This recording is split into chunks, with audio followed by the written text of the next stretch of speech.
Welcome to Wheaton Academy for tonight's boys varsity volleyball matchup between Nazareth Academy and your Wheaton Academy Warriors. To begin tonight, we ask that you please stand for a prayer followed by the playing of the national anthem. Please bow your heads with me. Dear God, thank you for this day. Thank you for this beautiful weather you've given us. I pray for these boys tonight as they play. Please protect them. Let them glorify you in everything that they do and say.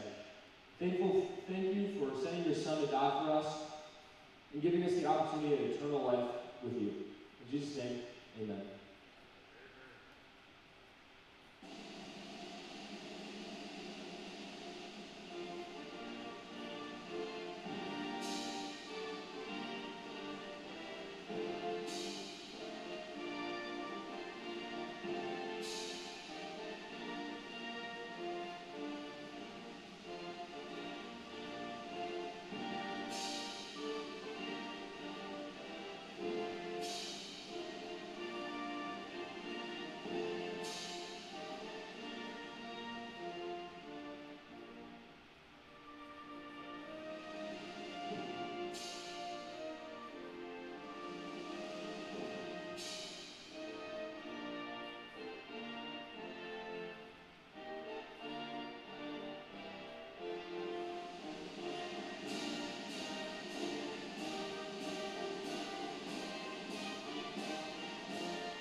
And now for tonight's starting lineups.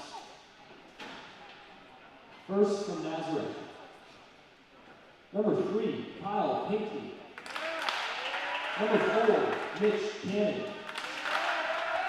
Number 10, all right. Hello, ladies and gentlemen, and welcome to the Warrior Dome as the Wheaton Academy Warriors look to take on the Roadrunners of Nazareth Academy, a classic matchup against private schools, a former private school league matchup, the PSL, one of our old conferences. I'm joined here today by Liana Conti. Welcome, Liana.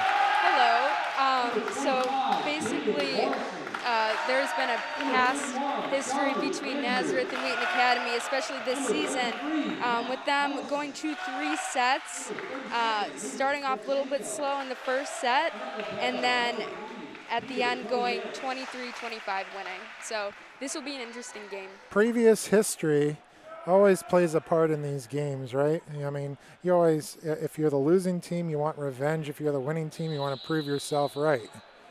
Yeah, indeed. And I think this will just be, one of those moments for either Wheaton Academy or for Nazareth. They're either just going to want to dominate them completely, or Wheaton Academy is going to be like, we're not going to have them win again. Yeah, being home helps too. Didn't have to have a long commute to this game.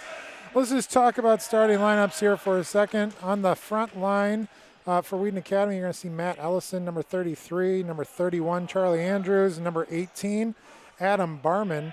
On the back line there, number 23, AJ Vuksinic, 25, Caden Morrison, and number 37 for the Warriors, Luke Klychenko. Looks like for the Roadrunners, libero already subbing in. Number 17 on the back line, David Valdez. Number 9, the libero, Joshua Jacquelon. Number 4, Mitch Cannon. Number 10, Ben Michael. Number 13, Caden Hogan. And looks like number 3, Kyle Pickney, as the Roadrunners are set to serve. Ooh, that was a good jump float there by number 13. Roadrunner's going to have to get used to Wheaton Academy's gym, as I saw the ball kind of jiggle off, that light up top. It's already wiggling. So we got low rafters here. Ball feels just long here now. So big start. That was some great contact with the serve. Oh, and yeah, it looked like AJ just hung in the air. Let's see if we got a replay of this. But he just hung for a quick second. He's up and barely, before he drops, the hand stays up there. There's number 13 with a big jump, Caden Hogan. Oh, even a bigger hit, A.J. Vuksinic for the Warriors. Number 13 with a big jump. I mean, how big is that outside line? Oh, even a bigger man. Yeah, hit. I would be afraid to dig that ball. Well, quick set. Caught the Warriors off guard. Charlie Andrews in the middle, not able to get up there in blocking position, so they'll have to look for that next time. Yeah, I think with this play, just by seeing these past 3 points, Naz is definitely planning on hitting those corners, and that could definitely be a disadvantage to the Warriors. Vuksinic puts it back over. Free ball for Nazareth, but not able to take advantage. AJ gets it back. Tipped over the hands of Nazareth. 13, Hogan getting able to get on it again. Doing enough to put it over and create some havoc for the Warriors. Who's at fault when it's dropping past that front line? Is that all the back line? Is there one particular person that's usually having to come and support that? Usually, if it's right in towards the short area. Normally, wow, it's normally the 2 wings that are supposed to be getting it, and then the person in middle back is supposed to be covering that whole entire back line. Oh, that replay with AJ. Man, is he a big hitter. Yes. So AJ, he's a junior at Wheaton Academy, so 1 more year for us. As the back, that serve sails towards the back line, and Peter Canaris, the libero, not able to put that in. Peter, a proud member of the WA TV team. Barman with the set. Ellison able to slap it over. Here comes number 4, Mitch Cannon for the Roadrunners against the block of Morrison. Roadrunners tied up 4-4. Just want to give a shout out to our sports broadcasting team giving you this game here today. Ellison with a good dig.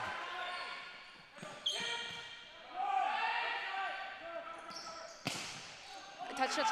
Ooh. Doesn't look like a block was called, huh? Just went in and then sailed back. Yeah.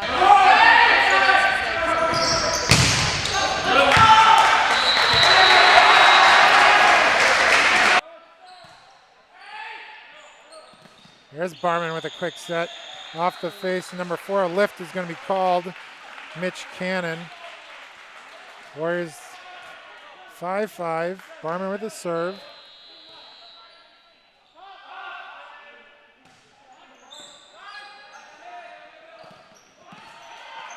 Roadrunners. Olsen gets blocked. Point for Wheaton Academy. Double hit is called. Roadrunners. Is that a frequent call in volleyball? Yes, usually it's on the setter. Usually there's this twist on the ball. Yeah. And it just comes out funky. So referees or umpires are going to be looking for the way that the ball comes out of the hands. Yeah, and honestly, as a passer, sometimes the serve is just, it kind of moves, and the pass can be a little bit funky, and it's really hard sometimes for a setter to slow that down or adjust. There's Klaichenko finding the back corner, left really totally open by the Roadrunners. To slow that down or Klaichenko, for his good work, gets subbed out. And number 34 for Wheaton Academy, Joshua Bruner, into the game. Well, the biggest serve on the team serves it really hard right into the net. Yeah. It doesn't matter if you serve it hard, huh? You still got to be accurate? Yeah, I think part of the thing is even what my coaches have told me over the years is that the main thing is to get it in, and then after that, you want to try and get on accuracy on what places to actually serve the ball. Yes. There's Ellison finding that back line again. Warriors starting to notice something in that back corner. And after that bad serve, that whole point was started with AJ on a great dig. There's AJ right there, number 23. So a large part of this game so far. Warriors with a 1-point advantage. Of course, that goes away quickly in volleyball. Here's Caden Morrison on the serve. A little floater there. Ball's tipped. AJ able to get a hand on it. Big hit by Bruner, but that sails long.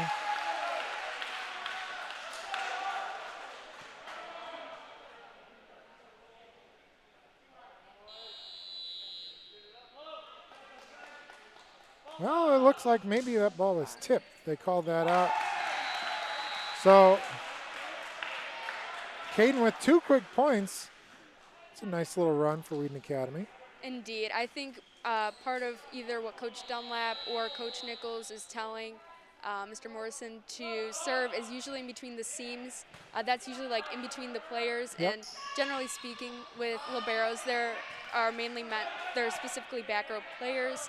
So you would definitely want to try and avoid the libero at all costs. So I think a smart play would be between number 4 and number 5 for a serve. Oh boy, a timeout for Wheaton Academy. And I mean, well, what did we say? It was an 8-7 advantage. Now it's an 11-7. It's a 3-point swing. It's not much, but it was going just back and forth like volleyball does, right? Side out, and then you hold serve, and you can do what you can. I mean, it looks like the Warriors right now in a pretty good groove. But this, didn't you say this is what happened in the first set the last time they played them too? They played pretty well in that one? Yes, they did. However, they did end up losing that first set. So that, usually with timeouts, coaches tend to take them as they're also known as a coach's point to get the other team just out of their groove and have the person miss the serve. And it's just a mental thing. Let's take this moment for a second and subscribe to YouTube, our YouTube channel at Wheaton Academy ORG. We got WA-TV, Chapels, graduations coming up soon. We've talked about that for the seniors. That's going to be something special. There's the Roadrunners trying to get a side out here. Blocked down by Bruner.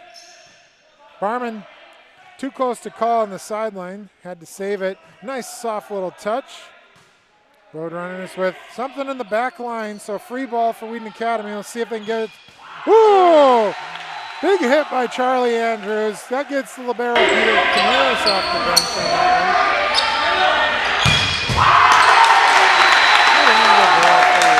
one. Crew, that reminds me, Kenneth Tolman directing the show, and TD giving you all the replays and the shot selection here today for her last broadcast ever. No, she's in Chapel tomorrow.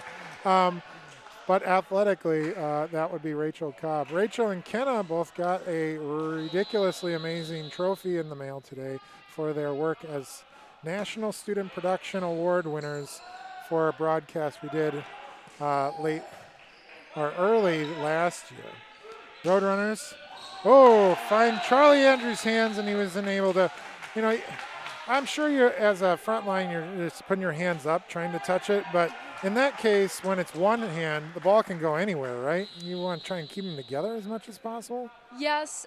Usually what you want to do is close off the block on those, or just maybe play a defense and move back to the 10-foot line, because sometimes those are hard, especially with little sets and free balls. Yeah. And it's probably a little bit different with boys volleyball.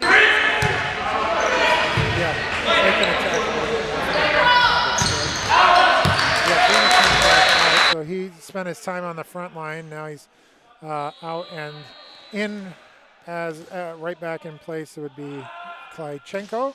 There's your jump serve. And that's going to sail long. No tip on the call.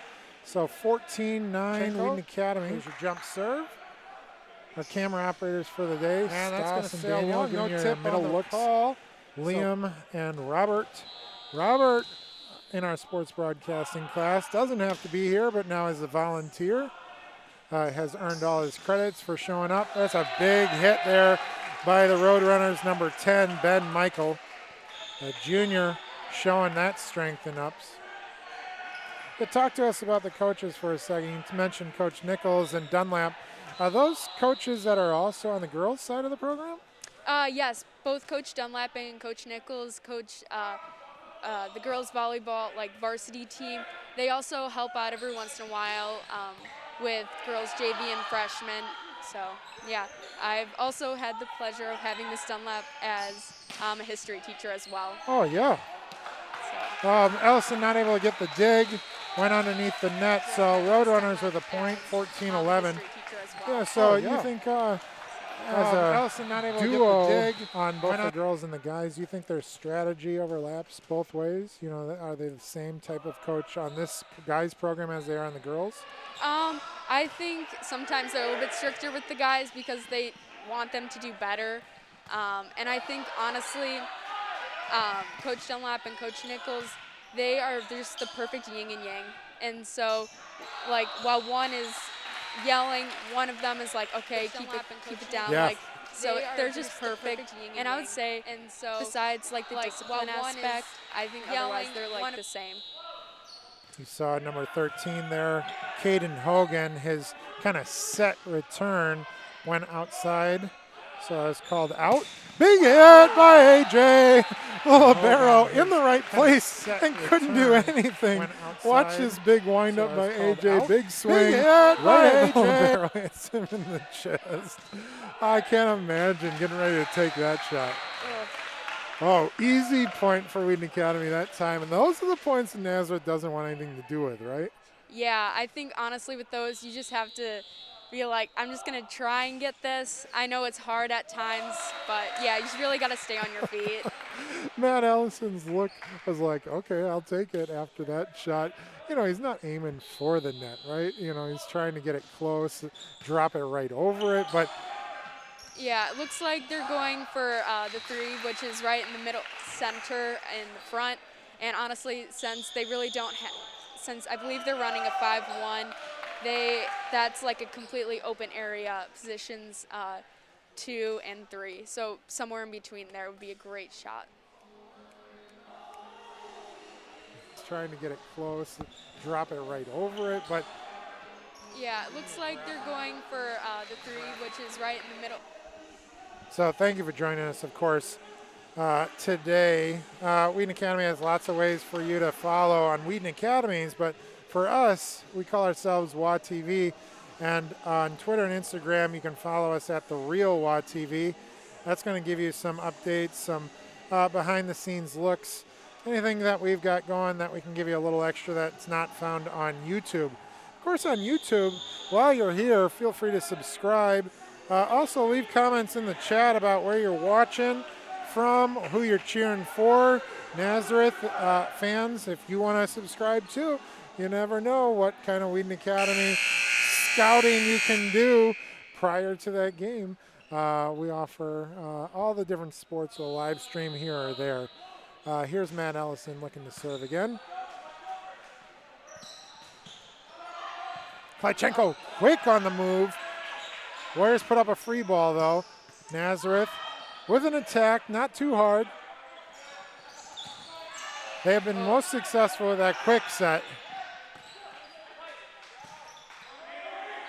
Number 4 puts it over, Mitch Cannon. Charlie Andrews, that's a left hand. He's right-handed, so he looked a little surprised. Check out the replay here. Charlie Andrews. Yeah, that's definitely something that you need as a hitter, to be able to use both hands, even if it's just like learning how to tip with your left hand, even though you're mainly dominant in your right hand. You just sometimes get those weird sets that you're not expecting. So, yeah. Yeah, I would think you lose 50% of your body if you can't use your weak hand. So hopefully you don't have a weak hand. Looks like Nazareth got tripped up there. Number 17 trying to get off the ground. David Valdez hopefully you don't got tripped up on the front line trying to get looks like Nazareth got tripped up there. Peter Canaris here on serve. It's set. Not going in the right direction. Libero put it right into the speaker. Again, you just don't know what Wheaton Academy's gym's like until you play in it. This is finally a home court advantage for them. In basketball, you're not going to get the same advantage, but the ball goes up there quite often, doesn't it? Yeah. You played in the field house too? Yes, freshman year, pretty much almost every game. So, yeah, the field house, you definitely have a little bit more of a height advantage. However, the atmosphere is a little bit more different here in the Warrior Dome. So, yeah. Looks like Warriors However, were called the atmosphere is a little bit more different here in the Warrior Dome. I believe in net violation. Yeah, that's what I thought too. I don't know if they were trying to signal who did it. Yep, I believe it looked like number 11 or 8. I believe it was 18. Yeah, that would be Barman. All right, Caden Morrison with a big block. That was huge. Now Barman gets to set or serve for the set. Wow, we have, I don't know, about 13 set points here. Yeah. Let's see if we can get it out to the first try.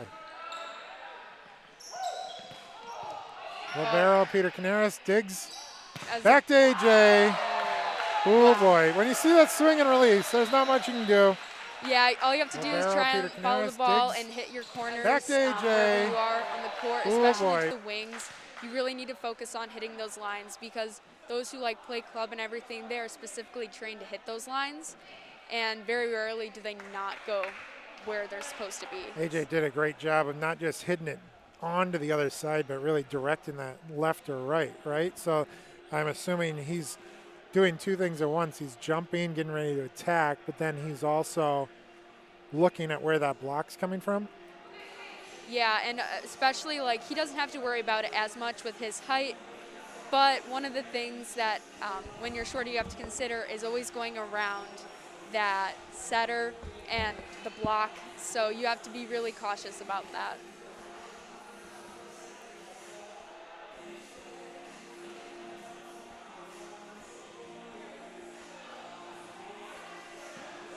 It looks like Coach Dunlap there is going to cheer up, just hype up the boys and just give them some good luck for this next set that they're hopefully going to win.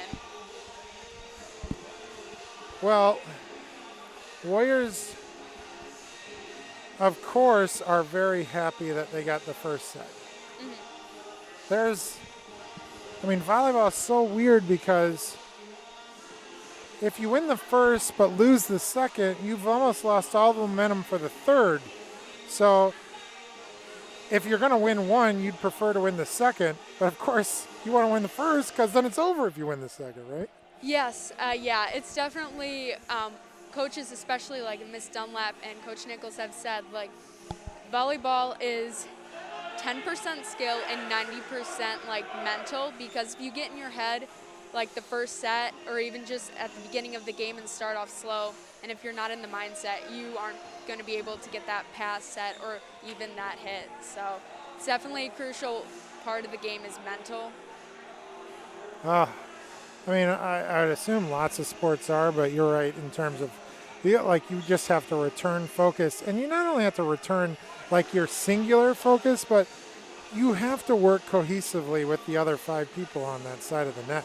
Yeah, definitely. That is one of the most important things that you need, especially with volleyball. Communication is huge. When you're calling, especially like Peter Canaris, the libero, calling the seams, which is like the spots in between each of the players. So saying, hey, I got your short, or I got in between me and you. Sometimes, depending on how you learn seams, it can be sometimes in front or in back, or like just the space in between you and the other person. And it's usually always based on the serve. Oh, you can see some people playing around with the camera as my technical director chose to take that shot and show you that. Again, thank you to our crew. This sports broadcasting class is an option for Wheaton Academy students to sign up for both PE and Fine Arts credit. They have to broadcast 8 different events throughout the semester. And so many of these students are wrapping up their number of events. There's only a couple more baccalaureate and graduation on our schedule for this year.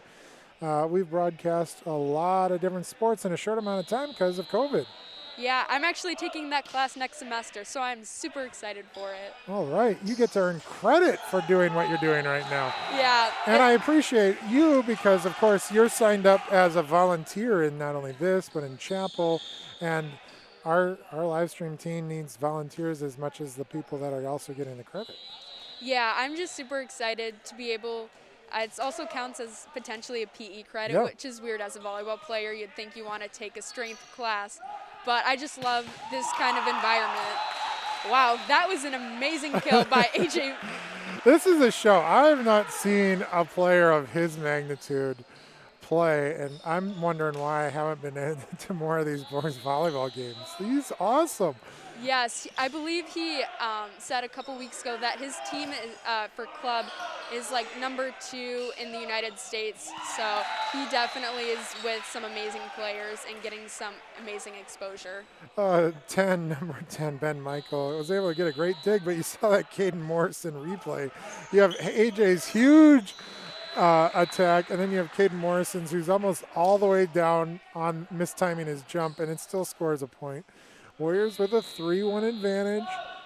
Barman, AJ Vucinic, and Caden Morrison on the front line. Ball goes to Klitschenko, to Barman, Morrison, and Morrison just pokes that ball back. Yeah, that was a great recover because it seemed like he was going for an A, which is normally a ball that is like just a little bit above the setter, and you just want to hit it down. But it was a great recovery from his aspect. Here's Peter Canaris on the serve. Oh, that time, number 3, Kyle Pickney with a good finish. And when the Roadrunners could take advantage, it usually is when they catch Wheaton Academy off guard from the blocks, because we've got some good net play. Yeah, I think some of like the main issues, and like coaches have told me this over the years, is that if you can't get a pass up, then it's really hard to even just get a hit or even get a block. So it's really important that their back row stays in check.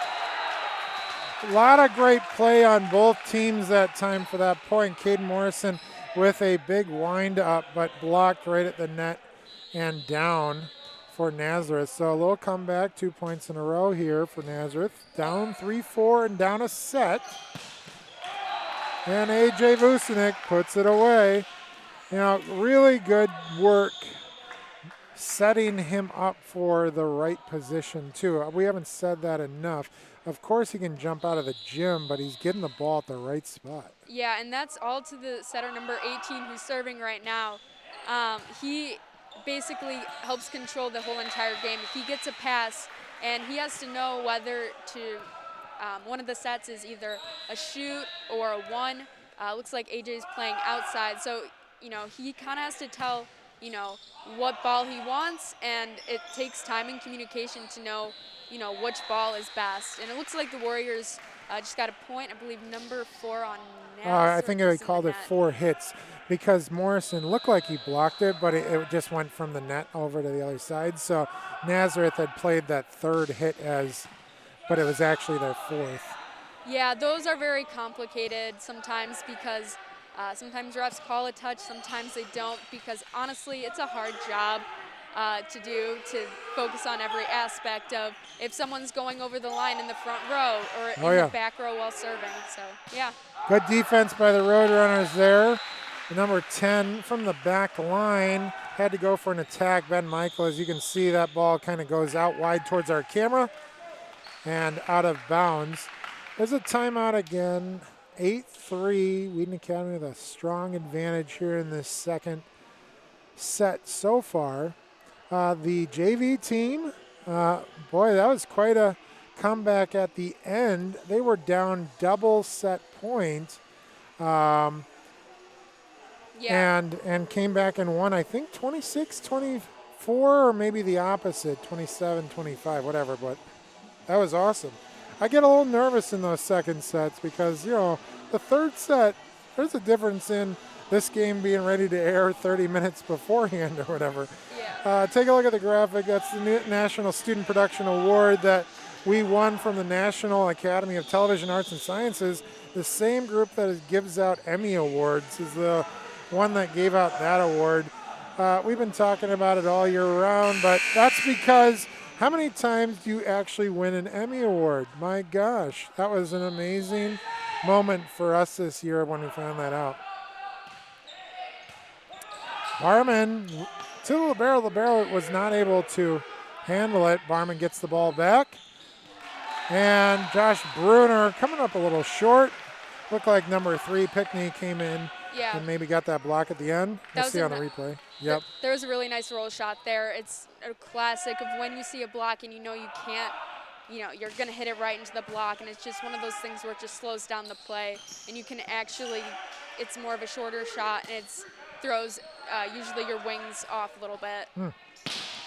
That Oh, that was in, yes. That looked, I mean, we don't have that angle from this replay, so it doesn't matter. But like, it looked like it hit the back line for the most part. We could see the next time. Yeah, it's definitely. Ooh, I think it nutmegged him. I think it went between his legs.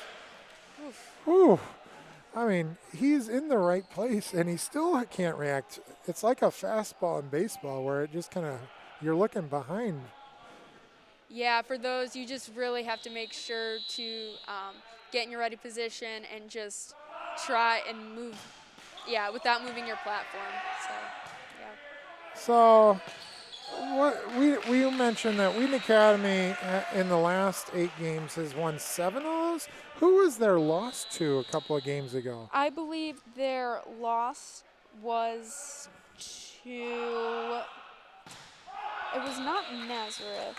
It was, I believe, Timothy Christian, which was definitely a loss as I'd say generally speaking, a volleyball rival throughout the program. So a conference opponent, Timothy, I think beat us in guys soccer, and that was a stain on their record the whole time. It's just one of those, like St. Francis is a big rivalry. Timothy's one of those too, right? Yes, but it's also nice, like even with some of the guys' tennis matches, I admire one of the teachers, Mr. Dykema. It was cool to see how he's like, we are both like Christ-following schools, and so they had an awesome prayer before. So I think it's cool to see how like 2 like Christian schools are so coming together and like being cordial and having a lot of sportsmanship while playing a game that they love. I'm glad you said that. You know, we let off the day in prayer here before the national anthem. There's just something where at the end of the day, you know, this is a game, right? And the larger vision of your worldview is similar to the other team. That's more fun. It's not as stressful.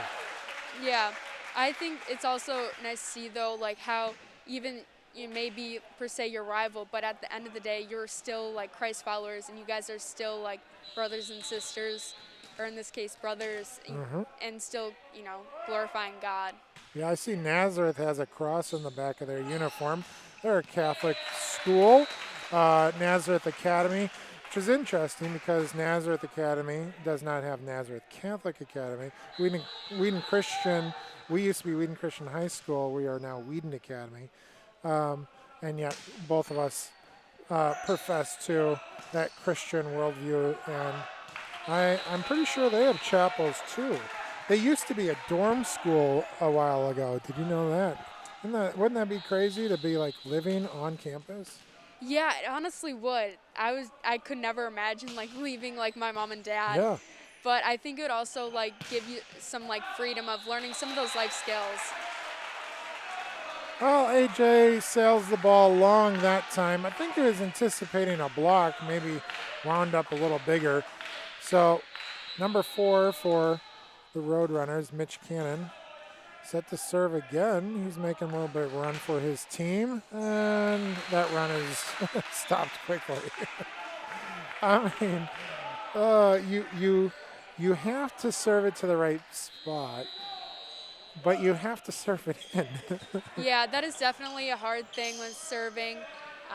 Yeah, it's hard because sometimes you have this consistency of like servers tend to be long, some of them are short, and some of them you just really don't know. They have the ability to go both short and deep, and that's hard to navigate sometimes. Number 17 looking over at the coach for a second, see what the strategy is. This is David Valdez into the libero. Go ahead. Looks like he was aiming for position 6, which is where number 3 Peter Canaris was. So he did aim for the right spot. So. Yeah, we see Coach Nichols, very traditional with his clipboard facing one direction, and then if they don't know who to hit to, they'll do that. Now, does he give instructions on every serve?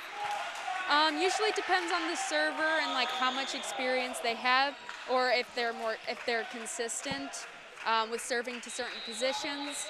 and like where if they can serve to those specific weak spots. I would say though, a lot of them tend not to be in middle back, generally speaking, or wherever the libero isn't. Yep. It usually depends on the libero who's in and what their skills are. All right, so Wheaton Academy loses its lead here. It's 15-13 now, as you see on our scoreboard. That was a nice tip by AJ. Oh, miscommunication there by Nazareth. It looked like he was going for that center hitter, but wasn't there. Yeah, that happens a lot in volleyball. If there isn't the communication, that is definitely one of the most key things that you need to do in order to communicate with your players, so you can get that, especially with the middle hitter. That's just crucial. Yeah, and I'm wondering. I know it's not necessity because we can hear each other through masks right now, but masks do play a part in this because you can't read lips when your mask is on. Yeah. That definitely is a hard thing, and also half the time you're out of breath as well. Oh, yeah. So it's definitely very exhausting, and maybe advantage to the outdoor sports. You know, the tennis, they don't have to wear a mask. A nice little tip by Caden Morrison. 18-13, so he said danger zone, and then all of a sudden Wheaton Academy's got 3 straight points. Yeah, volleyball is definitely what I call a roller coaster game. It's definitely depending on like if you're going to recover from that point and be like, hey, I'm going to get that next ball no matter what. And it's just honestly sometimes depends on your mindset. That was AJ to Barman and then Bruner with a big swing. Oh, Matt Allison playing defense on his face and then avoids that thing. And the ball goes out long, so 19-13. I'd say one more point and the Roadrunner is probably calling a timeout. Be 5 straight points for Wheaton Academy if we can pull this off. Barman again. Barman's been pretty good on the back line of being able to win. And it's not, of course, just Barman serving that's making this happen. It's rotations. Nazareth's rotation, our rotation, the combination. But it seems like if I was going to chart this game, a lot of points coming from this right here. Yeah, definitely. I would say I believe they are both running a 5-1, which means they both know each other's weaknesses most of the time. So, yeah, it's important to know, especially when it's your own defense or when your own defense, you know your weaknesses. Yep. So, yeah, that's important, and definitely teams try to take advantage of that from the beginning of the first set. That's rough for Nazareth. You're down by 6 and you serve it into the net, and especially happening with your libero. Yeah, looks like the powerhouse is serving. Oh, no, it didn't matter. He had to come all the way up, and that was just one of those, I'm going to just try and dig it out, and it went over, and unfortunately it just ends up in that weird, awkward spot that they weren't anticipating. Yeah, definitely. That's where communication really comes in handy of being like, hey, if this happens, can you cover me? And yeah, that's a hard position to be in as a volleyball player myself. And you just really have to move fast. And usually at this level, there's not a lot of over on ones with serving. Yeah. So it's definitely something rare. And I bet with AJ and his club season, that very rarely happens. So yeah, he's probably a little bit in shock and not used to it. Ellison not able to come up with that. Barman short to Caden. Caden able to finish that. I've really liked watching as Charlie Andrews gets ready to check into the game for Peter Canaris, the libero. Caden Morrison set to serve. I've really liked watching the movement of the Warriors as they get ready to attack at the net. They're always having someone back up the net because of that block. Yes, that is mainly the wings, the person who play either the DS or libero, depending on where the coaches put their libero and what rotation they're in. But that's definitely usually left, right, and left back and right back's ball. 2 points left, and Caden Morrison set to serve. Again, I want to thank my crew for coming out today. Morrison, you heard me wrapping things up, and you served into the net. He doesn't want the game to end so quickly. Thank you for Rachel Cobb for all her work on our athletic live streams for 4 straight years and everything she's done. She also was one of the 2 Imago Day Video Award winners Along with her, right next to her, is Kenna Tolman directing the show here, and going to have to really take over the program here next year, making sure that we continue with some of these broadcasts. Robert Dieter, a senior and graduating from sports broadcasting class. Thank him for all that work. Stas and Daniel on our cameras today, and then Liam on that far side as Bruner blocks that, and it goes out of bounds. So I don't know. Do you believe in jinx? Did I put a jinx on him? I think part of it is, like, I guess you could say a jinx. Sometimes it's just really hard since some of the hits are coming in really fast, and if you don't close in your block, if you don't close that in, it can go left or right, and it's really hard to judge that. And yeah. All right, Bruner comes out of the game, subbed in for Luke Klychenko. Klychenko set to serve. Match point. Oh, that was a nice spot. And yeah, with those serves just come right down. You think, oh, they're moving back, but they're not. So Klychenko with a couple of great digs. Charlie Andrews, who knows what he got, but he was able to put it over. As you can see, the Warriors waving as traditional in COVID season. No high fives, no slapping each other at the net. And in fact, we never even changed sides, right? As used to what we had done in volleyball. So, of course, this is a big win. The Warriors, 8 out of the last 9 for them. Roadrunners, unfortunately, fall to 2-15 on the season, having a rough year. Well, Liana, thanks for joining us today. I mean, I really appreciate your presence on the mic, being able to talk strategy here. Yeah, definitely. I was super excited to come in today and talk about the sport that I love so much, volleyball. I've been playing 6 years. It's about time that I potentially share some knowledge with some people who don't know much about volleyball. Well, you promised next year you're in sports broadcasting, so we'll make you get on the mic again. All right, well, I'm Matt Hockett. If you want to leave me feedback, leave it right on the YouTube channel. But if you want to email me at mhockett@wheatonacademy.org. For everybody here at Wheaton Academy in my sports broadcasting class, thank you for joining us today. Subscribe to our channel for future broadcasts. We'll see you later. Thanks, Liana. Have a good night. Thank you, Mr. Hockett.